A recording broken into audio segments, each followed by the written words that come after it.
So today I actually have the opportunity to record from my workplace, which is a nice little studio, and I get to record people here, cut their videos and stuff.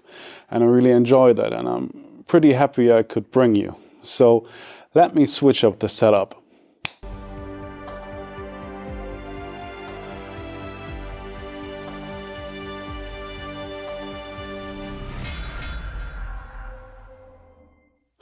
What up, my hobby dudes? This is better, right? So maybe a background? Well, this video took some time to make, and I may be a little bit late in my normal video schedule, so sorry for that. But I really enjoyed it, and I really wanted to take my time so you can make a decision for yourself. Do you want to buy contrast paints? Do you want to buy instant paints? Or do you just want to use the medium? Because I tested both mediums and both colors, of course, with Vallejo, with Pro Acryl, and with Scale Artist colors, and you can be the judge of it. You can compare for yourself what you want to use. 2 models with contrast paint, 2 models with instant paint. And then I will be mixing each of the paint ranges with contrast medium from GW or instant medium from Scale.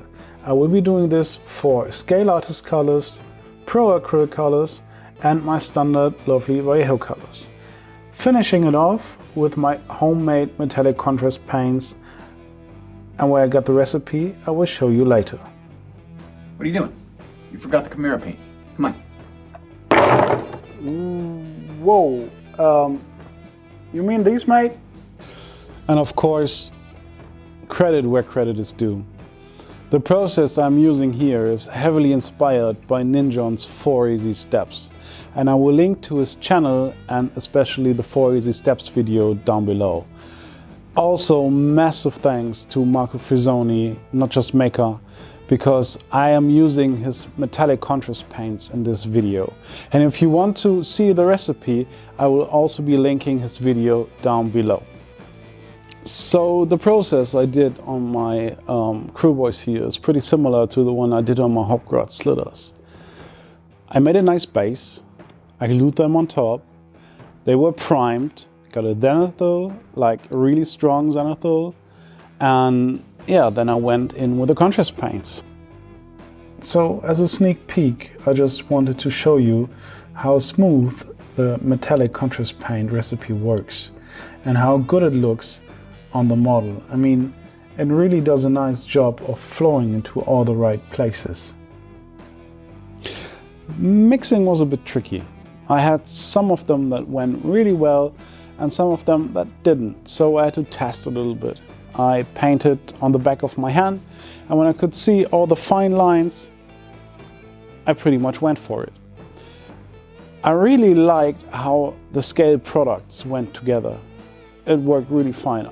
Even Vallejo worked good. I love Pro Acryl paints, but together with the medium that's not made by them, I had some issues. I don't know why. It went on pretty well with the contrast medium, but with the instant medium, they don't mix together well.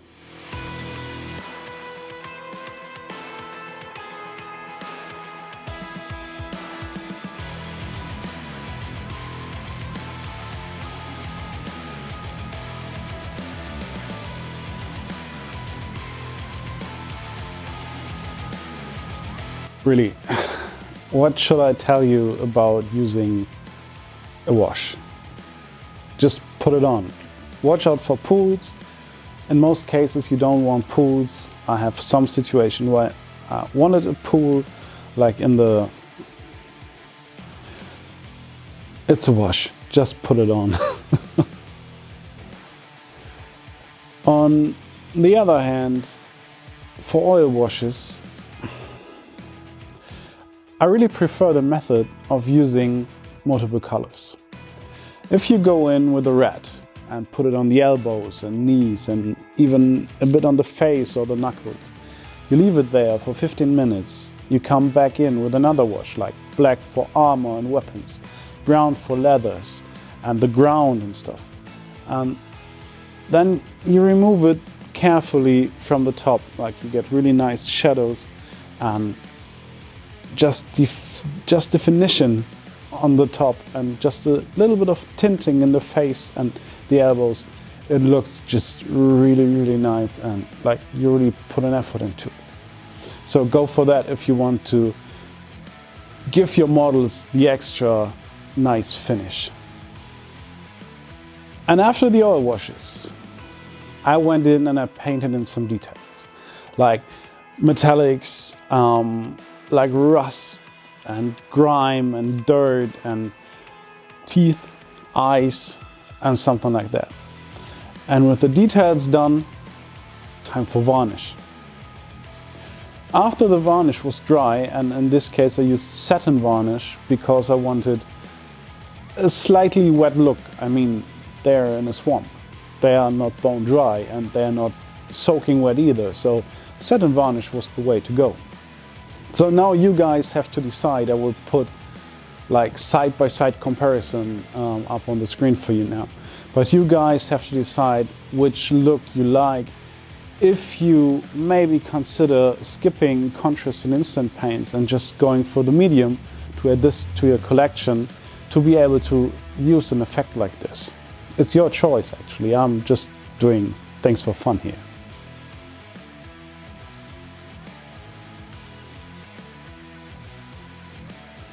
And after the varnish was dry, I added in some tufts and I added in resin, like UV resin from Green Stuff.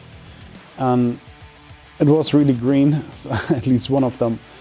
So I got this murky, poisonous green swamp, and I really dig the look.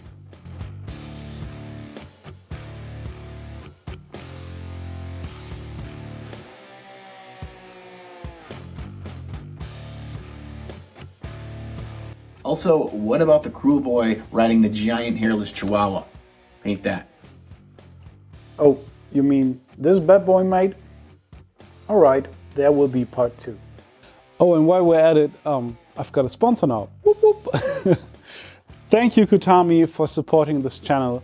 And if you got any kind of hobby needs, please feel free to check them out. The link is in the description. I would really appreciate if you could hit those pesky buttons everyone on YouTube is raging about. It's greatly appreciated, believe me.